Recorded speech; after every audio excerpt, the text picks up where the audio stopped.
Hello friends, नमस्कार। मैं आपका दोस्त डॉक्टर सुनील कुमार और आप देख रहे हैं डॉक्टर कुमार एजुकेशन क्लिनिक। आज हम बात करेंगे कि ओवर ईटिंग का जो प्रॉब्लम है वो कितना बड़ा प्रॉब्लम है और बहुत सारे लोग या तो खाना खाते ही नहीं हैं या फिर बहुत ज़्यादा खा लेते हैं। ऐसा आखिर क्यों होता है? इसके पीछे क्या हार्मोनल, बायोकेमिकल, फिजियोलॉजिकल या क्या साइकोलॉजिकल रीज़न है या फिर कोई इंसान की हैबिट ही उसके पीछे कारण है? और इससे कितने बड़े प्रॉब्लम्स होते हैं और डाइजेस्टिव जो आपका सिस्टम है उसको पूरा आप लोडेड करते हो इस तरह से खाना खा के। और लॉन्ग टर्म देखा जाए तो बहुत सारे लोगों को बहुत सारी डाइजेस्टिव मेटाबॉलिक प्रॉब्लम्स आते हैं और वो बाद में बहुत बड़ी प्रॉब्लम का कारण भी बनते हैं। तो सबसे पहले आप ये समझें कि ओवर ईटिंग जो है वो क्यों होती है, उसके पीछे कॉजेज़ क्या हैं और ओवर ईटिंग करने के फिर क्या क्लिनिकल और बायोकेमिकल साइड इफ़ेक्ट्स हैं। सबसे पहले यदि हम देखें तो बहुत सारे लोगों में एक टेंडेंसी होती है, हैबिट होती है कि वो वेट रिड्यूस करने के लिए फास्टिंग करते हैं या फिर मील स्किप करते हैं या फिर देखा जाता है कि वो कोई कीटो डाइट पे चला जाता है, कोई खाली जूस पे चला जाता है। बहुत सारी डाइटरी रिस्ट्रिक्शंस करते हैं और बहुत सारे लोग अल्टरनेट डेज़ में फास्टिंग करते हैं। तो इन सब का बहुत बड़ा नुकसान होता है आपके डाइजेस्टिव सिस्टम को। इसको यदि फिजियोलॉजिकल वे से हम समझें तो इसको आप इस तरीके से समझिए कि आपका जो डाइजेस्टिव सिस्टम है, आपके सलेवा का और आपके एंजाइम्स का और आपका जो HCl है, हाइड्रोक्लोरिक एसिड, इसका जो सिक्रीशन है ये कंटिन्यूस होता है, कम या ज़्यादा। यानी HCl का सिक्रीशन कभी भी 100% ब्लॉक नहीं होता, एंजाइम्स का सिक्रीशन 100% ब्लॉक कभी नहीं होता, सलेवा का सिक्रीशन 100% ब्लॉक कभी नहीं हो सकता।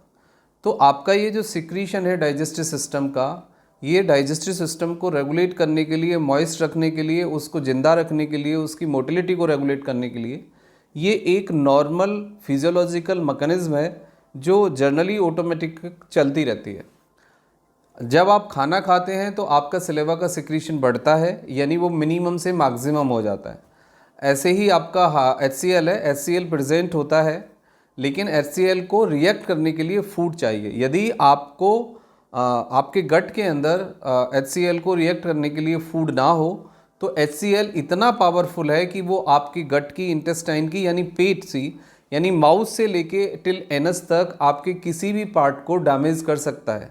हाइड्रोक्लोरिक एसिड में ये ताकत होती है, ये उसका एक फंक्शन है कि यदि उसको फूड ना मिले रिएक्ट करने के लिए लंबे समय तक तो वो एक एसिड यानी तेज़ाब की तरह काम करता है और फिर वो आपके गट के किसी भी सिस्टम को, किसी भी पार्ट को डैमेज कर सकता है, अल्सरेशन कर सकता है, इन्फ्लामेशन पैदा कर सकता है और दूसरी भी बहुत सारी प्रॉब्लम्स पैदा कर सकता है।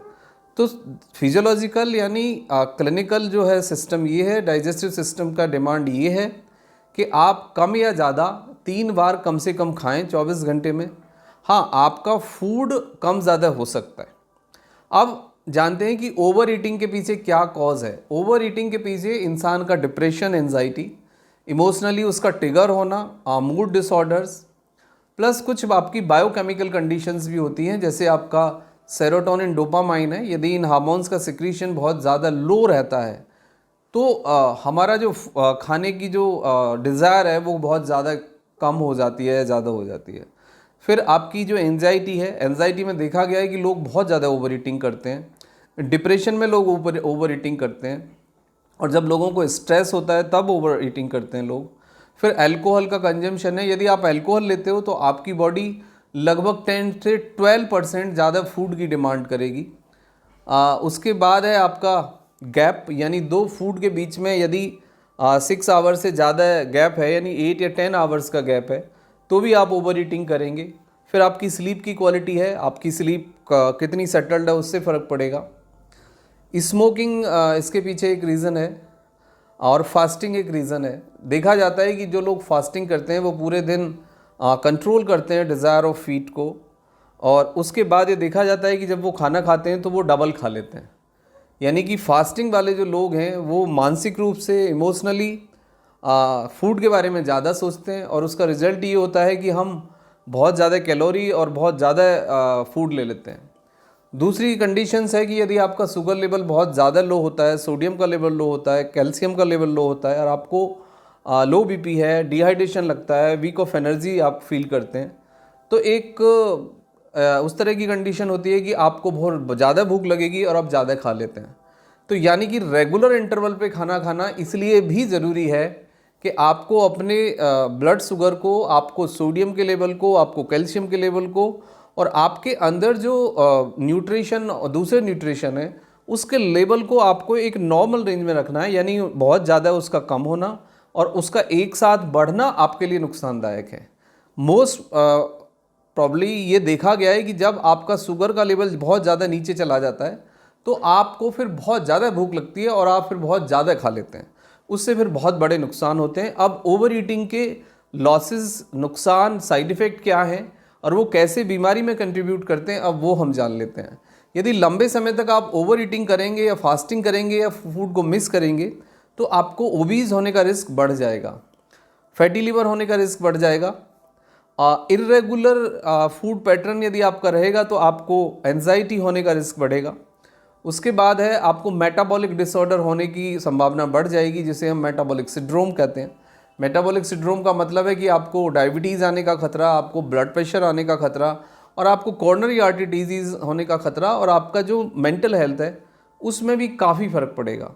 यानी आप यदि मानसिक रूप से, आप शारीरिक रूप से, इमोशनल रूप से सेटल्ड रहना चाहते हैं, कॉन्स्टेंटली आप एक नॉर्मल एवरेज फीलिंग के साथ रहना चाहते हैं, तो आपको एक रेगुलर इंटरवल के बाद खाना खाना चाहिए और ओवर ईटिंग से आपको बचना चाहिए।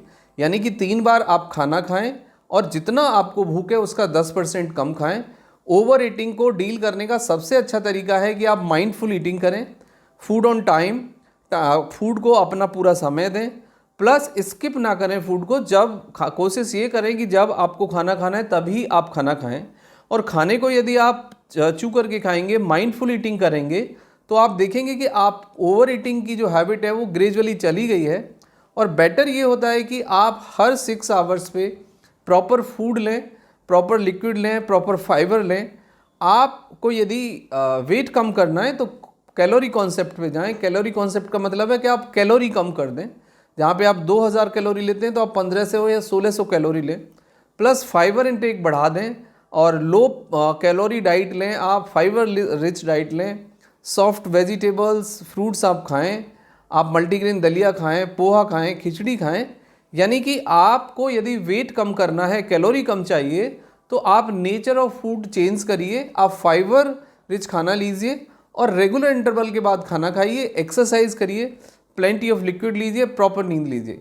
क्योंकि ओवर ईटिंग से आपको नुकसान होगा, आप बीमार होंगे, आपको मेटाबॉलिक सिंड्रोम डेवलप होगा, प्लस ओवर ईटिंग के कारण आपका डिप्रेशन, आपकी एंजाइटी और आपका जो ब्रेन है वो ज़्यादा अनसेटल्ड होगा और इमोशनल ट्रिगर भी आप फील करेंगे। तो इन सब से बचने का सही तरीका ये है कि आप ओवर ईटिंग ना करें किसी भी कंडीशन में। Thank you very much and take care yourself.